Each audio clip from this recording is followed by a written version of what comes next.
Do you see a future for yourself in Italy here? No, I don't have future in Italy. I have future back in the mother continent. That is the future of the world, not only me, future of the whole world. Home to many young people who left Africa. They crossed the scorching Sahara. They braved the unpredictable Mediterranean, all in pursuit of a better life in Europe. Today we're asking if the life they're living here was worth the risk they took to get here. Alaji, I'm going to start out with you right now. What does it take to make it in Europe, to get here?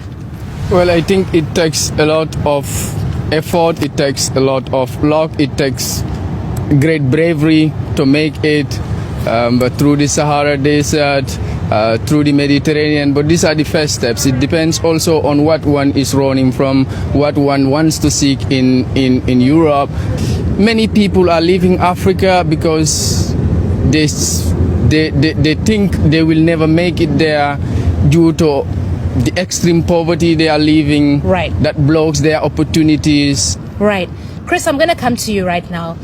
We'll talk a little bit about coming here, what you faced, what you saw, what you experienced. Yeah, when I came to Italy, I came not just alone. I came with others like Gambians and Senegals. Most of them left Italy, and most of them are now in the various countries in Africa because it wasn't easy for them. It has to do also with luck, most people, they've passed through the Sahara Desert.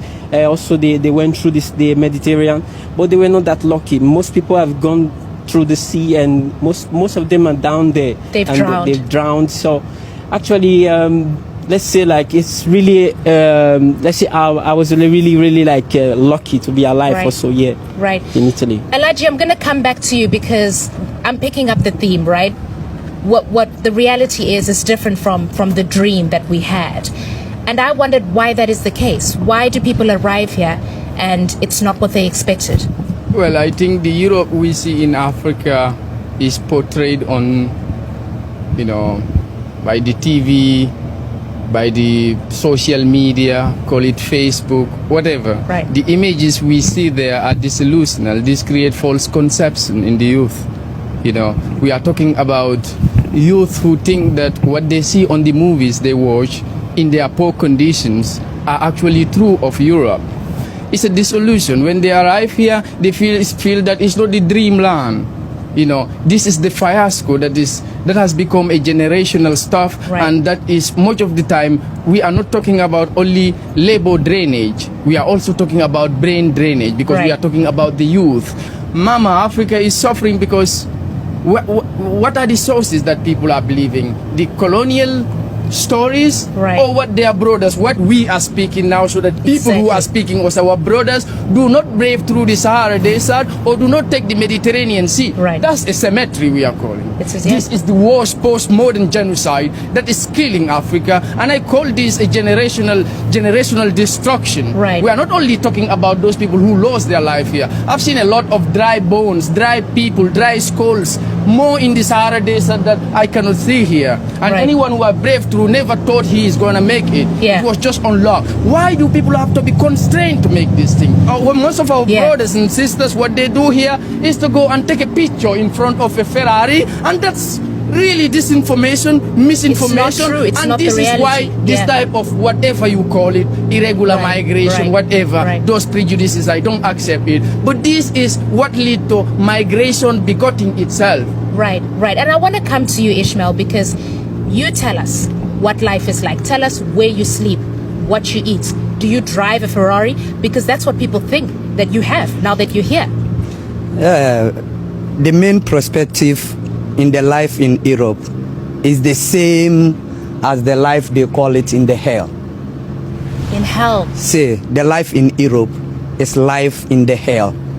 Because in example in Europe, everything based on documents, right. And if you are not having documents, what are you going to do?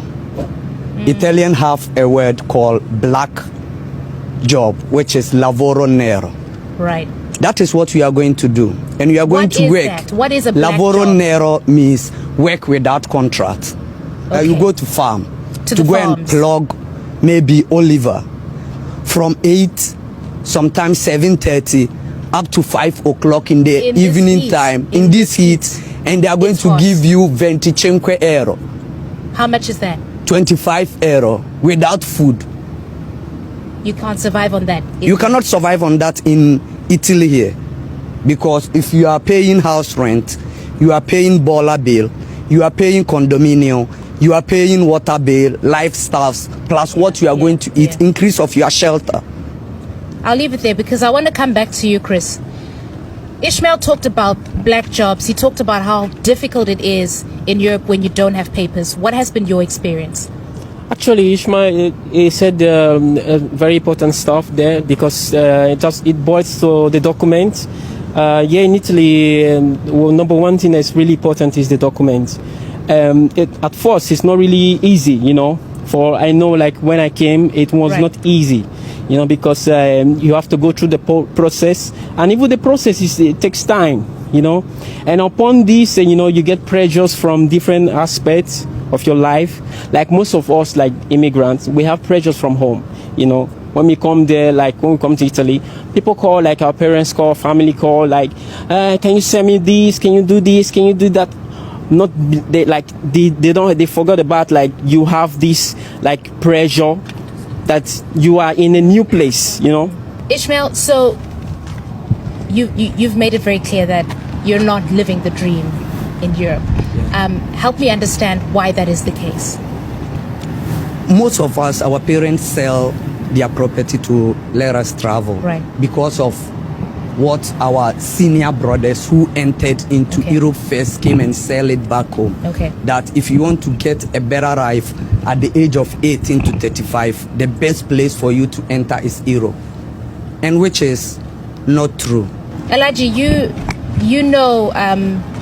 you're doing research for your PhD. You've done research about some of the conditions that Africans have to work in the farms. Tell us about what's going on in that perspective.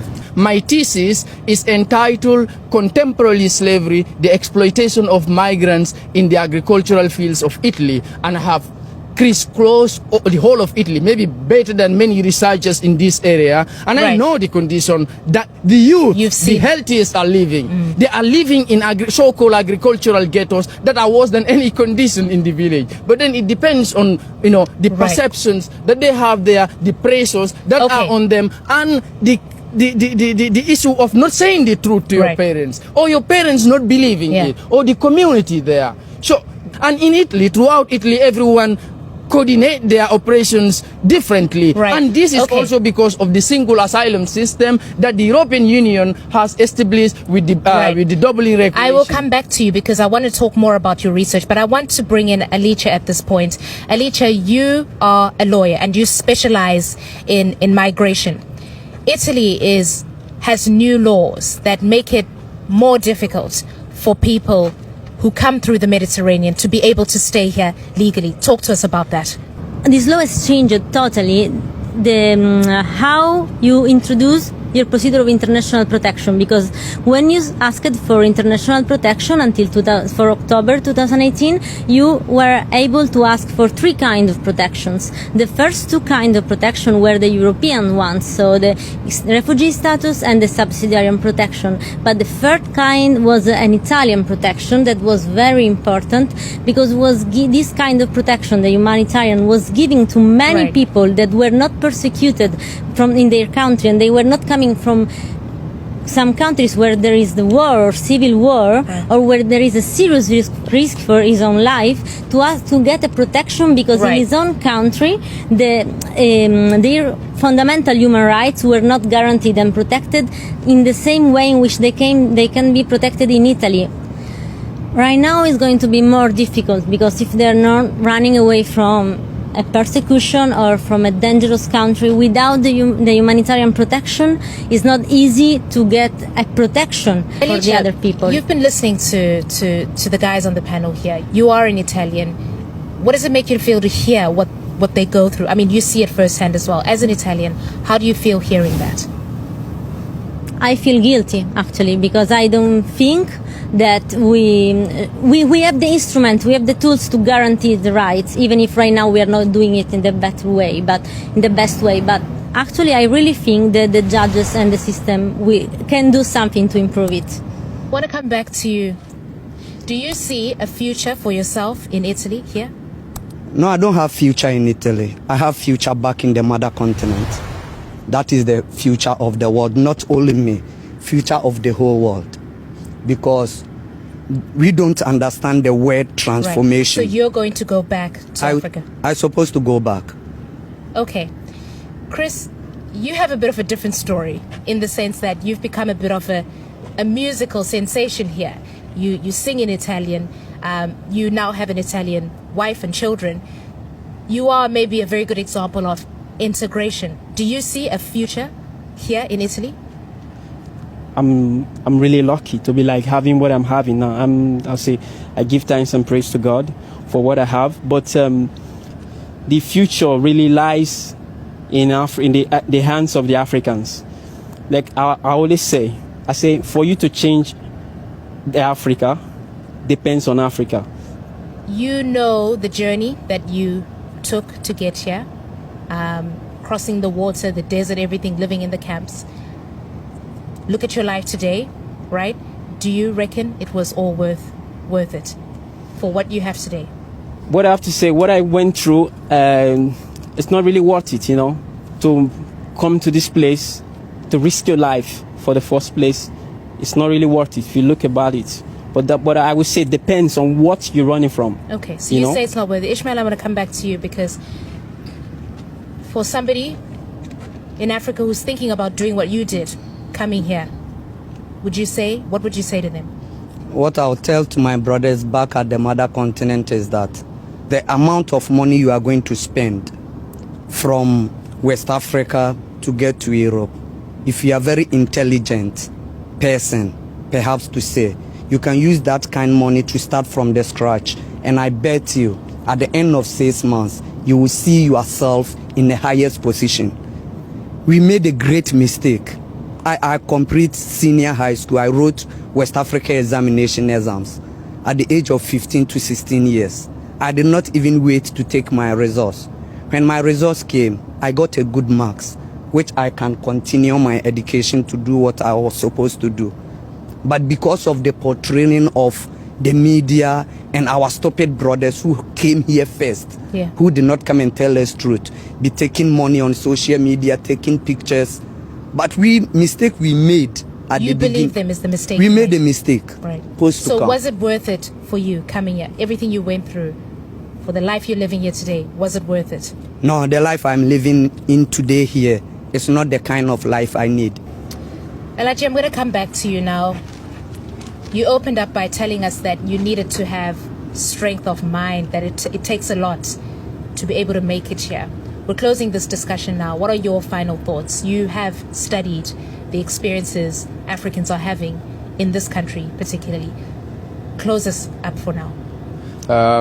Personally, I want to speak to our politicians, and I call them sellouts, because they are not looking at the interests, the needs, the vulnerability that constrain people to migrate. Because to the Gambia or to Senegal, to African political leaders, it is convenient, even if we die in the streets, even if we die in the sea, as much as we can send remittances, it is convenient for them that we, the youths who are potential revolutionaries, leave the country and let them to dictate. So I am telling Africans who are there that I am guilty for being here. If you come here, you are running from your work. You are running from changing Africa, and the generations that will become failures as well. I contributed to it, and you are also contributing to it. So if I am speaking, and if you can hear me today, I am saying I should get back, and then we should work on what is happening, because the future is in Africa. But the real question is the future in Africa for Africans?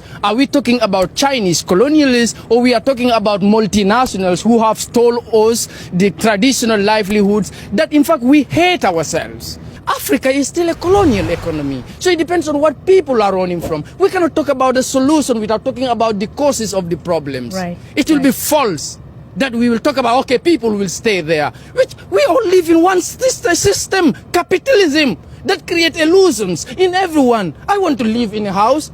It doesn't matter whether I live in the village or not. Who am I not to hope that I need the best for myself.